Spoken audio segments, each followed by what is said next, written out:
오늘 우리에게 주신 하나님의 말씀은 빌립보서 3장 12절에서 14절 말씀입니다. 내가 이미 얻었다 함도 아니요 온전히 이루었다 함도 아니라 오직 내가 그리스도 예수께 잡힌 바 된 그것을 잡으려고 달려가노라. 형제들아, 나는 아직 내가 잡은 줄로 여기지 아니하고 오직 한 일, 즉 뒤에 있는 것은 잊어버리고 앞에 있는 것을 잡으려고 표대를 향하여 그리스도 예수 안에서 하나님이 위에서 부르신 부름의 상을 위하여 달려가노라. 오늘 이 말씀에 많은 은혜 받으시기 바랍니다. 그리스도인은 어떤 사람이냐 이렇게 물어본다면 한 사람의 인생 가운데 희망의 씨앗을 심는 사람들입니다. 그리스도인은 어떤 사람이냐 이렇게 물어본다면 희망의 씨앗을 품을 수 없는 어둡고 힘들고 안타까운 환경에 있는 어느 영혼에게, 어떤 사람에게 희망의 씨앗을 품고 자라나게 하도록 돕는 사람입니다. 희망의 씨앗을 심고 가꾸는 사람이라는 거죠. 이 세상은 어떤 세상인가요? 바울은 이것을 무엇이라고 했는가 하면 이 세상은 비틀어진 세상입니다. 이 세상은 구부러진 세상입니다. 어그러진 세상입니다. 이것이 에베소서, 빌립보서, 골로새서를 관통하는 바울과 바울의 제자들의 세상을 바라보는 관점입니다. 하나님께서 이 땅 가운데 그리스도를 보내신 것, 우리에게 복음의 소식을 전하시는 것, 이 땅 가운데 교회 공동체를 통해서 새로운 하나님의 나라를 세우고자 하는 것은 구부러진 세상, 비틀어진 세상, 어그러진 세상을 바르게 펴기 위하신 것이라는 거죠. 그러므로 모든 그리스도인은 이미 희망의 씨앗이 심기어진 밭과 같습니다. 이 그리스도인들이 성장하고 자라나서 청소년을 축복하는 것처럼 세상을 품고 하나님의 뜻을 펼치기를 기도하며 자라나고 자기에게 주신 재능과 은사가 탁월하게 개발되고 훈련될 수 있도록 자기를 결단하고 노력하고 훈련하는 사람이 되고, 나의 삶을 그려보면서 하나님의 손에 붙잡혀서 이 세상을 아름답게 변화시키는 일에, 이 세상을 거룩하게 변화시키는 일에 쓰임받는 인생으로 자기의 인생의 결승점을 설정하고 달려가는 인생의 경주자들이 된다면 그 인생은 이 땅 가운데 수많은 희망의 씨앗을 심고 가꾸어서 아름다운 꽃이 피고 아름다운 열매를 충분히 하나님이 수확하실 수 있도록 하나님의 나라를 세워가는 그러한 인생이 될 것입니다. 어떻게 하면 우리가 희망의 씨앗을 한 인생 가운데 심을 수 있습니까? 어떻게 하면 우리가 희망의 씨앗을 성광교회라는 이런 믿음의 공동체에 심을 수 있습니까? 어떻게 하면 희망의 씨앗을 우리가 대한민국이라는 한 국가 공동체에 심을 수 있습니까? 초기 교회 공동체는 바울과 같은 그리스도에게 부름을 받고 그리스도의 꿈을 마음에 품게 된, 그리스도의 열정을 마음에 품게 된 제자들의 열정으로 시작되었습니다. 그리스도는 그들을 홀로 놓아두지 아니하시고 고아처럼 그들을 버리지 아니하시고 긍휼한 마음으로, 선한 마음으로, 기대하는 마음으로 그들 가운데 심겨진 교회라는 희망의 씨앗을 자라게 하시고 열매 맺게 하셨습니다. 바울 사도는 로마 제국 가운데, 문화적으로는 헬레니즘의 시대 가운데 중요한 거점 도시마다 고린도처럼 또 에베소처럼 빌립보처럼 그가 소아시아의 중요한 도시마다 교회를 세워가면서 교회를 세웠던 자기의 삶을 그렇게 표현합니다. 나는 이미 얻었다고 생각하지 않습니다. 나는 이루었다고 생각하지 않습니다. 나는 그리스도에 사로잡힌 바 된 다음부터, 그리스도의 사도로 부르심을 받은 바부터 우리에게 주신 공동의 목표, 결승점을 향하여 그 표대를 잡으려고 표대를 향하여 달려가는 사람입니다. 이때 달린다는 것은 우리가 어떤 경주에 참여하는 선수가 되는 것입니다. 바울이 걸어갔던 그리스도인의 삶을 우리가 어떻게 설명할 수 있나요? 바울의 삶은 그리스도의 사도로 부름을 받아서 도시마다 교회를 개척하고 사람들에게 복음을 전하고 복음에 반응하고 세례를 받고 회심하고 자기의 삶을 헌신하기로 결단한 사람들을 교회 안의 지도자로, 리더십으로 훈련하면서 그는 질서 있게 살았습니다. 질서 있는 삶은 어떤 삶인가요? 순서가 있는 삶입니다. 순서가 엉클어지지 않은 삶입니다. 해야 할 일과 하지 말아야 될 일, 먼저 해야 될 일과 나중에 해야 될 일을 가르는 삶이었습니다. 이것을 우리가 일의 경중, 중요한 것과 사소한 것, 일의 선후, 먼저 해야 될 것과 나중에 해야 될 것을 선명하게 가르고 순서대로 행하는 삶이었습니다. 이것은 지금 가치 있는 혹은 권위 있는 모든 리더십의 이론에서 강조하는 것입니다. 그러나 사람들은 내 필요의 문제를 얻으면 성공하고 행복할 거라고 생각합니다. 대부분 사람들이 원하는 것은 뭔가요? 돈 많이 버는 거고, 이름 많이 알려서 인기 있는 되거나 다른 사람이 알아봐 주는 거고, 다른 사람을 움직일 수 있는 힘을 갖는 것입니다. 돈, 명예, 권력, 이것이 어떤 문화권에서든 사람들이 원하는 것이고, 이것을 얻으면 행복할 거라고 생각합니다. 이것을 이루면, 성취하고 완성하면 행복할 거라고 생각합니다. 그러나 여기에는 어떤 게 포함되어 있지 않나요? 어떤 영역이 제외되어 있나요? 신비함의 영역입니다. 돈이 많고 명예가 있고 권력이 있어도 우리가 얘기하는 신비함의 영역, 하나님께 속한 영역이 채워지지 않으면 이 세 가지를 다 가지고 있어도 결국은 인생의 허무함을 이야기할 수밖에 없습니다. 그것이 전도서입니다. 그래서 우리는 너의 길을 여호와께 맡기라. 하나님을 먼저 두는 삶, 즉 God first의 삶이 우리의 모든 엉클어진 순서들을 세울 수 있는 원칙이 된다고 고백합니다. 이것이 성경의 중심 메시지입니다. 여러분이 열심히 일했지만, 여러분이 열심히 살았지만, 열심히 여러분이 원하는 것들을 주머니에 집어넣었지만, 그러나 지금 뭔가 공허하다면 순서를 점검하셔야 합니다. 하나님이 첫째 계신 삶이 그리스도의 삶을 완성할 수 있다는 것입니다. 이처럼 하나님 우선의 삶을 살기 위해서 저는 6가지의 질문을 다루었습니다. 다른 주제를 질문으로 여러분이 기억하실 수 있도록 제가 다시 한번 정리해 드리겠습니다. 여러분의 인생의 큰 그림을 볼 수 있는가 하는 질문 앞에 섰습니다. 모든 인생에는 그림이 있는 것입니다. 혹은 지도가 있는 것입니다. 혹은 블루프린트, 청사진이 있는 것입니다. 인생을 낭비하는 사람들의 특징은 어떤 것인가요? 자기 인생의 큰 그림을 그리고 매일 다시 그리는 작업을 하지 않습니다. 막연하게 내가 열심히 하면 10년 후에 더 잘 살 수 있을 거야. 내가 성실하게 일하면 무언가 좋은 일이 생길 거야. 내가 그냥 열심히 뭘 하면 뭔가 이루어질 거야. 그렇지 않습니다. 인생은 제한된 시간, 제한된 능력, 제한된 자원을 가지고 살아가기 때문에 하나님이 도와주셔도 매일매일 하나님이 도와주는 것을 큰 벽에 백지를 좀 붙여놓고 인생의 그림들을 그려야 합니다. 그 그림에서 제일 중요한 것은 어떤 것인가요? 내 위치가 아닙니다.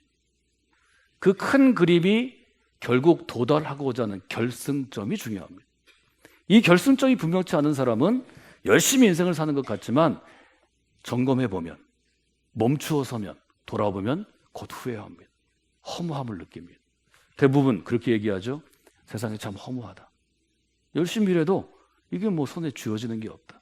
전도서는 얘기하죠. 열심히 살아왔지만 내 인생은 바람을 움켜쥐는 것처럼 헛된 것이었다. 누가 이 인생의 근본적인 허무의 본질에서 벗어날 수 있습니까? 전도서는 얘기합니다. 해 아래 한 사람도 없다. 이 전도자의 고백입니다. 인생의 그림을 그릴 때 여러분의 결승점을 확인하십시오. 그리스도의 결승점은 어디입니까? 히브리서 12장은 도전합니다.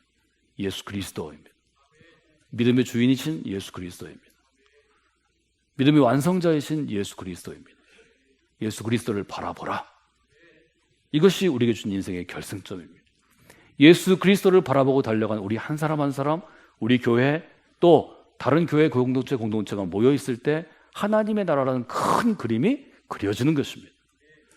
결승점을 향해 나가는 사람에게 중요한 것은 무엇인가 하면 매일 미래 지도를 그리고 다시 고쳐 그리고 다시 덧칠하는 것, 색칠하는 것입니다.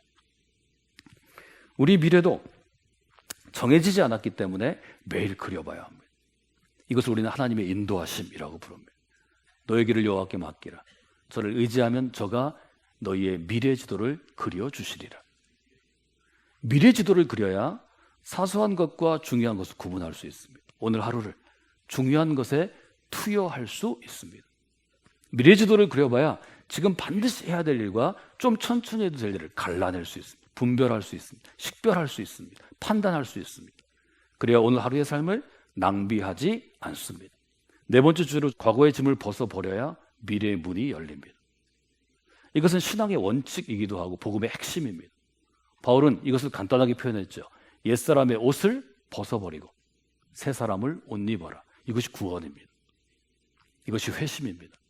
이것이 구원받은 그리스도인의 삶입니다. 믿음의 행위가 아닙니다. 인생의 짐을 벗어놔야 합니다.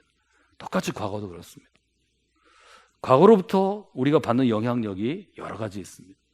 생각보다 과거는 우리를 끝까지 집요하게 붙잡습니다. 과거로부터 자유로워지지 않기 때문에, 과거를 벗어버리지 못하기 때문에 불행한 사람이 대부분입니다. 첫 번째는 자기 자신의 실수, 과오입니다. 내가 잘못해서 엉클어진 내 인생이 많이 있습니다. 과거에 실수가 있을 때 우리가 가장 착각하는 부분, 잘 모르는 부분은 나 자신을 증오하는 것입니다. 실수한 사람이 나니까요. 나를 미워하는 사람이 여러분 중에 많이 있을 것입니다.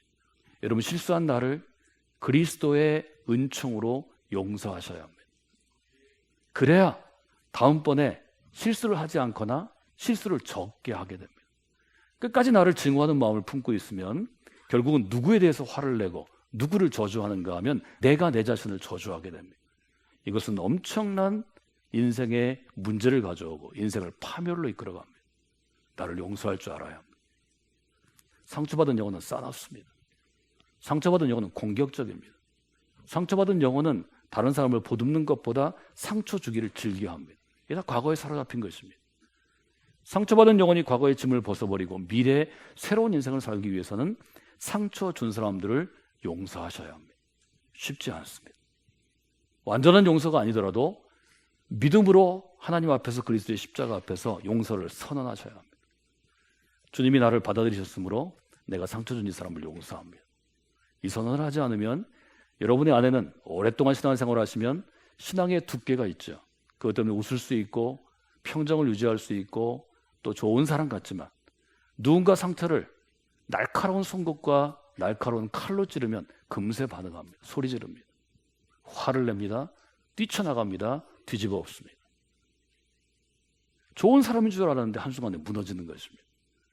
이것은 여러분이 위치가 공고해질수록, 견고해질수록, 더 높은 자리에 갈수록, 더 많은 영향력을 미칠수록 여러분에게 엄청난 킬러가 됩니다. 리더십 킬러가 되는 것입니다. 과거의 침을 벗어야 미래의 문이 열리는 것입니다. 여러분, 믿음의 경주에 선수로 들어온 사람은 끝까지 달려가야 합니다. 이것은 완주 능력입니다. 세상은 결승점에서 1등, 2등, 3등을 도장 찍어주고 메달을 주고 면류관을 주고 4등부터 잊어버리지만, 그러나 우리에게는 완주하는 것이 중요합니다. 하나님은 여러분을 1등이냐 2등이냐 세계 기록이냐 아시아 기록이냐 한국 기록이냐로 판단하지 아니하십니다. 1달란트, 2달란트, 5달란트를 묻는 게 아니라 여러분이 얼마나 착한 종이었는가, 여러분이 얼마나 신실한 종이었는가, 여러분이 얼마나 충성스러운 종이었는가로 우리를 평가하시고 판단하신다고 말씀해 주십니다. 여러분, 끝까지 걸어가시면 됩니다. 끝까지 뛰어가시면 됩니다. 결승점에 도착하시면 됩니다. 이것은 완주 능력을 갖춘 선수가 되는 것입니다. 믿음의 완주 능력을 갖춘 선수가 한국교회에 필요합니다. 이 사람들이 한국교회 위기를 이겨낼 것입니다. 지금 어렵고 힘든 이 한국교회의 허리 부분을 맡아서 적어도 20년, 30년 다음 세대로 우리의 신앙의 유산, 우리의 사역의 유산, 우리의 교회의 유산들을 훌륭하게 배턴 타치 할 수 있을 것입니다. 계승할 수 있을 것입니다. 여러분들 믿음의 완주 능력을 갖춘 그리스도의 군사들이 되어 주십시오. 이 믿음의 완주 능력은 지구력과 함께 옵니다. 지구력은 오래 버티는 힘이고 오래 견디어내는 힘입니다. 이것은 반드시 훈련받아야 주어지는 것입니다. 여러분, 믿음의 훈련을 여러분 외면하면 안 됩니다. 여러분, 훈련받지 않으면 여러분의 견고한 뼈는 녹아질 것이고 여러분의 강인한 근육과 근력들은 허물어질 것입니다. 도무지 어려움이 올 때 지탱할 만한 체력을 갖지 못합니다. 몸의 체력이든 마음의 체력이든 영혼의 체력이든 훈련해야 갖추어지는 것입니다. 위기의 시대를 이겨나가는 것은 훈련받음으로 완주 능력과 지구력을 갖춘 믿음의 선수들이 되어야 합니다. 그런데 이 레이스는 혼자 뛰는 것이 아닙니다. 세 그룹이 있어야 된다고 제가 여러분에게 도전했습니다. 특별한 사람들이 있습니다. 첫 번째는 함께하는 사람들입니다. 함께하는 사람은 펠로우십 그룹입니다. 고든 맥도날드의 말처럼 함께 밥을 먹고 인생을 나누고 함께 살아갈 수 있는 사람을 여러분들이 형성해야 합니다. 이 펠로우십 그룹 함께하는 사람들이 여러분을 완주 능력을 갖춘 믿음의 사람들로 길러냅니다. 또 한 그룹은 어떤 그룹인가 하면 코칭 그룹이 있습니다. 코칭 그룹은 여러분보다 훨씬 더 경험이 많고 여러분을 지도할 수 있고 여러분의 잘못을 교정해 줄 수 있는 사람들입니다. 여러분들의 마음이 이 믿음의 경주를 완주할 만한 마음이 떨어졌을 땐 도전해야 되고 잘못된 자세였을 땐 자세를 바로 잡아줘야 되고 여러분이 잘못되게 하고 있으면 전략적으로 다시 여러분들 세워져야 되는 전략적인 코칭이 필요한 사람들. 이런 그룹을 우리가 코칭 그룹이라고 불렀습니다. 세 번째 그룹이 있습니다. 경주는 혼자 하는 게 아닙니다. 사역 팀들은 누가 꾸려주는 게 아닙니다. 리더는 사람들을 설득해서 동기를 부여하고 목표점을 설정해주고 훈련시켜서 팀을 만드는 사람입니다. 함께하는 사람들, 펠로우십 그룹, 충성스러운 사람들, 원팀, 그리고 자기를 인도하고 이끌어줄 믿음의 코치들, 믿음의 선생님들, 코칭 그룹. 이 그룹들을 형성하는 것도 영적인 리더십이 자라나는 훈련의 과정입니다. 여러분들에게 저는 이렇게 도전해드리고 싶습니다. 여러분 자신이 믿음의 경주에서 완주할 수 있는 능력을 갖춘 선수가 되어야 합니다. 쉬운 일이 아닙니다. 위기가 여러분을 넘어뜨리려고 합니다. 유혹이 있습니다. 시험이 있습니다.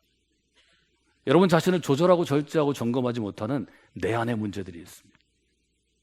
목표점이 흔들린 일종의 전략적인 문제들이 있습니다. 시대와 도시와 국가가 여러분을 넘어뜨릴 수 있습니다. 그럼에도 불구하고 우리는 쓰러져도 넘어져도 혹은 넓은 길에서도 끝까지 믿음의 경주를 완주할 사명을 받은 사람들입니다. 이것이 신앙생활입니다. 여러분이 눈에 보이는 가짜 신앙생활을 따라가지 마시고 성경이 증언하는 그 믿음의 길을 걸어갔던 바울이나 바울의 제자들이 걸어갔던 그런 초기 교회의 모습들을 바라보면서 여러분의 믿음이 새롭게 세워져야 합니다. 저 리붓이라는 단어로 설명했습니다. 리붓은 컴퓨터 용어입니다. 처음에 나온 컴퓨터들은 프로세서가 메인 프로세서, 그 지능이 사실 빠르지 않았기 때문에 금방 다운됐습니다.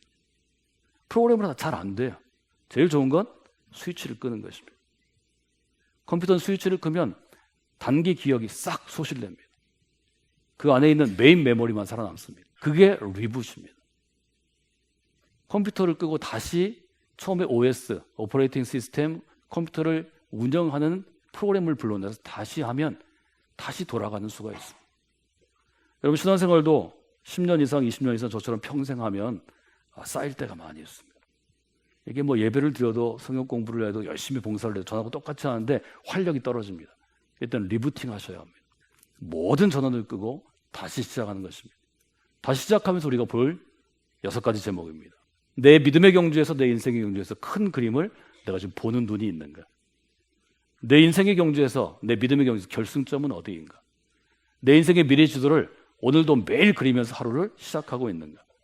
혹시 지금 무엇인가 내 인생이 정체되어 있다면, 퇴보하고 있다면, 머물러 있다면 과거에 얽매여 있기 때문 아닌가? 그것은 과거의 실수인가? 과거의 상처인가? 시대적인 상황인가? 내 어떤 경험인가? 이것을 성경은 뭉뚱그려 죄라고 부르는 것입니다. 나는 믿음의 경주를 끝까지 달려갈 수 있는 완주 능력을 갖추고 있는가? 완주 능력을 갖추지 못한 까닭은 훈련의 부족입니다. 어떤 사람도 어떤 나이든지 매일 훈련해야 뼈는 강건해지고 근육은 탄력이 있고 삶은 활력이 있습니다. 과연 내 옆에는 이 믿음의 경주를 함께할 수 있는 특별한 사람들이 있는가? 함께하는 사람들, 펠로우십 그룹이 있어야 합니다. 충성스러운 사람들, 사역팀, 원팀이 있어야 합니다.